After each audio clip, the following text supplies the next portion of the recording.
Include the 7.3 back in 2011, this area can get some bigger earthquakes than that. They can easily be up in the 8 range or so. 1857, a little bit further to the west here, back in Hey actually guys, so you 1857 know, for an 8.6. we're live streaming right now. 1946 there for an 8.6. That Sorry, my could lead voice is a this little area bad right now, so I'm open for talking an very 8 quietly right now.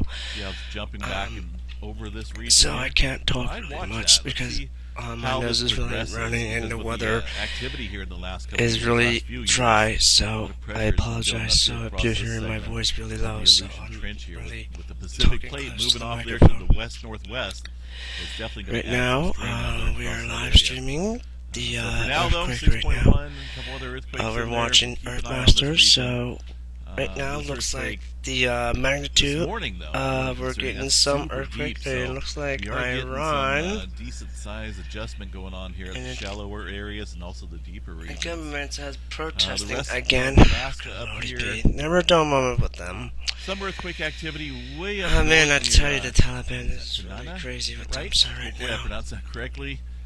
3.1 and a 2.5. Nothing big going on inland here on this Monday. Alright, Checking so out I'm the gonna mute west the coast here microphone across and Washington and enjoy Oregon. this little A video, couple okay? smaller earthquakes out there through the Cascades. Nothing big going on here. The southern end of the Cascadia subduction zone, pretty quiet out here. One earthquake underneath this area. That's, of course, associated with the Cascadia because the Cascadia extends underneath the Northern California area. As far as the subduction zone goes, the deeper areas, 14 miles deep for that 2.2 late last night. San Francisco area, fairly quiet aside from a couple smaller earthquakes near Pacifica from yesterday. Really not a whole lot going on there today. Southern California, I know we had this earthquake here right after all the excitement last night with the, all the deep and large earthquake activity there. We had some movement off the coast there of the Palos Verdes Hills area. 3.4 and a 1.8. Really not for sure which fault system that's associated with, but it is offshore from that region. A little clustering going on here on the south branch of the San Andreas Fault this morning as well. Nothing big. I don't think we got anything above 2.5 down here aside from yesterday's activity. Well, looks like maybe we did here. 2.5 in the Alcatello region and a 2.8 up in Taft. That's along the southwestern side here, extreme southwestern side of the San Joaquin Valley. So just keep an eye on that. The San Andreas Fault is about as primed as you can get there for a big earthquake, so it's just a matter of time. Some activity in Nevada there from yesterday. A couple 3 stirring up there around Alamo, Nevada. Yellowstone National Park, nothing showing up, but we will give a quick glance there at the USGS seismograph stations. If they're working today, which they are. YML. There's some wind events coming in the last couple hours. Some earthquake activity. There's a 6-pointer, 6.1 in Alaska last night that showed up quite nicely on the seismograph station. Couple smaller earthquakes out there, nothing big, and it doesn't look like they're even caring if any are happening right now because they're below, a certain threshold there that they tend to worry about. But not even worry about, but they, as far as reporting it goes, those are some very small microquakes. Texas, 2.5 and above, pretty active out here. Up in Oklahoma as well, quite a few oil fields there showing some earthquake activity. One earthquake outside the Independence, Virginia area, 2.2 from yesterday. Looking at Hawaii here, got a lot of activity from yesterday, some from today as well. Mostly clustered down here underneath the Pahala area. This is deeper area associated with the hot spot there on under the Pacific Plate, I should say, around the Pacific Plate. This is obviously a hot spot. Pacific Plate moving off to the northwest, so Hawaii chains will continue to build off towards the southeast here throughout time. Obviously, it's not going to happen that quickly, but there's quite a bit of activity stirring up underneath this area. Let's see what we have here for the Kilauea volcano deformation data going on there at the summit area. See what's happening today. We are going down. Look at that. Just a little odd. Something's different with this rise to the eruption level. You know, it's been a rinse and repeat cycle there for 14 months. You got the leading up to the eruption, right? There's the eruption point, deflationary during the eruption, and then we go back up. But this one here, during our last eruption, normal, went down quite a bit, but we're kind of doing these loops here of inflation and then stationary, even a little bit of deflationary activity going on here. So a little uncertain where this is leading to, but we'll continue to watch that. The rest of the planet out here, let's see what we got. There's some further movement up here along the Kurokamchatka, although that looks like it's from yesterday, 4 of them, or 3 of them, 3 4-pointers. There is some newer activity up here in the white circles, some smaller quake activity, also around the Taiwan area and the Izu Trench. So there is some strain quake showing up here. We do want to watch this area because, well, for one, it's got the a lot of time here on certain subduction zones that are possible. We could see some larger activity. And with all the movement happening south and north and way south recently, it makes sense to watch this area. We did have that super deep earthquake over here a couple days back. Nothing major going on. I don't see any major effects from that deep 7-pointer. Taiwan area to the Philippines pretty quiet, but the Philippines area southward just got clustering going on like every single day. It's pretty active. Some deeper quakes over here across northern India. Got a pair of 4s up there. Man, just a bunch of deep activity back here across the Tonga Trench once again. Let's see, those are 5-pointers, right? When was that last one? That was yesterday afternoon there, 116 miles deep. So just checking the time period here. We've had a pretty active last 24 hours, so I occasionally have to manually adjust the time to account for all the earthquakes that have shown here in the last 24 hours. And there's been quite a bit, so it's been very active out here. And it still remains active today with quite a bit of elevated activity out here across the western Pacific here. Nothing big yet, but I would keep an eye on that area for sure. Mediterranean region, some 2s and 3s. Nothing big going on out there today. Atlantic Ocean, super quiet. Off the coast here of Mexico, quite a bit of activity from early this morning along the Middle America Trench and northern segment there. But aside from that, let's see here. What have we got coming in now? 1.3.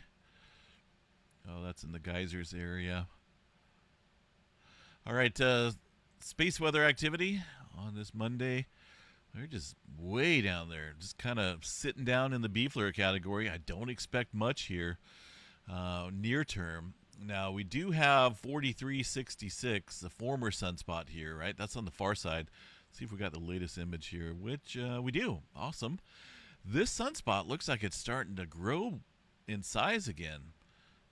Back when it was over here, almost around the center area of the sun, far side, it was showing signs of extreme weakening and almost like it was fading off there. But it looks like things are starting to maybe reamp here a little bit.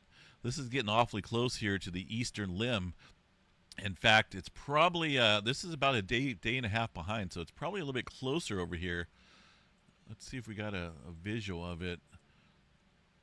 No, I don't think we see anything yet. These are all weak areas that are on the Earth-facing side. But here in the next 24, 48 hours, I think we'll get a glimpse of 4366 as it comes back into view. And, of course, that was a very active sunspot last time it was out here on the Earth-facing side of the sun.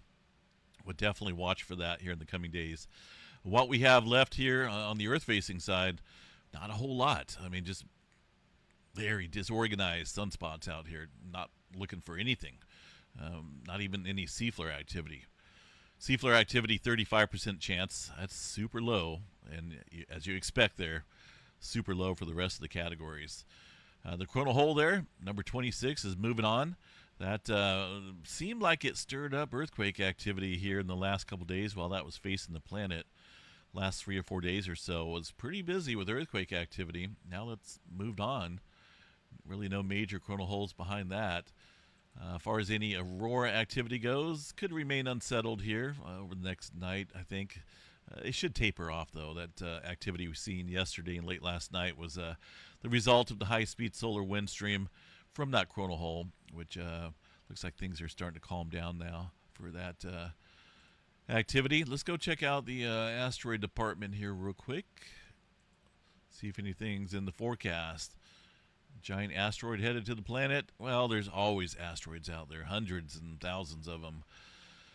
But the close ones are actually millions of miles away here, so we're looking pretty safe there in that department. Nothing of any noteworthy mentioning there. As far as any severe weather goes, not a whole lot there in the forecast. We do have another storm system knocking on the west coast door here. This one's going to be a warm one, dropping quite a bit of rainfall on top of some heavy snow that's already accumulated there on the ground over these last series of storms. So it'll be interesting to watch here, see how much inflow and whatnot happens here at the reservoirs. But this is it depends on how much we get here. It can be beneficial when we get rain on top of snow because it does add a little bit more water content to the snow. But if we get a whole bunch, then you end up potentially getting some flood possibilities out here with too much excessive runoff there. But we'll watch that. Either way, rain coming in late tonight for tomorrow as well. And then another weak system behind that looks like as we head towards next weekend. And yeah, just kind of unsettled across the west. I know we do have some warmer conditions coming up here. And then it looks like as we head towards the middle of March, some colder air venturing back down here across the country, at least the northern western portion of it. We'll watch that as we get a little bit closer. In the meantime, seismograph stations out there pretty quiet, not a whole lot going on, but things can change here in the blink of an eye. If you haven't already, make sure you download that MyShake early alert notification system there, folks. It's something excuse me. It's something that everyone should have on their phone if you live out here in California. It went on. Well, no, it didn't go. I have certain apps here on my phone that send an alert to me when there's a certain sized earthquake, even in the middle of the night.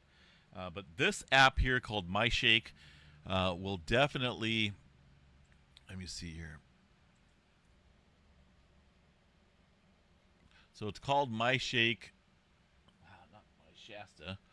MyShake app. If you go over here to Google and look it up, it's from the UC Berkeley site, and this is what it looks like. It's got this symbol on the app, and you can download it on the Google Play or the App Store, and it's for California, Oregon, and Washington.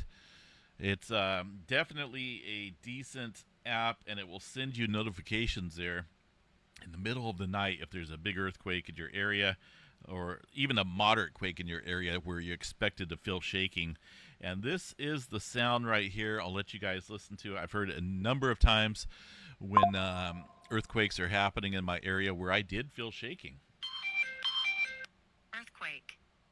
Drop, cover, hold on, shaking expected. Earthquake. Drop, cover, hold on, shaking expected. And that's it. I've gotten startled awake in the middle of the night. But it's beneficial. If you'd rather be surprised by shaking, then so be it. But I'd rather be surprised by an app letting me know, okay, you're going to feel some shaking here pretty soon. That way it gives me time to say, okay, do we need to go for cover, or is this going to be light shaking? It's better that way. It's free. There's no MyShake. There it is, myshake.berkeley.education or edu.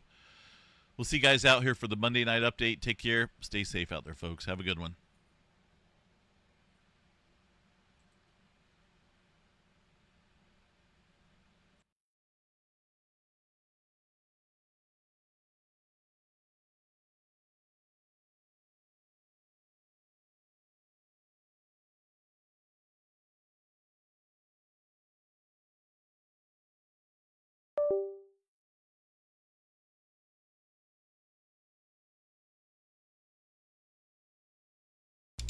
Thank you guys, and I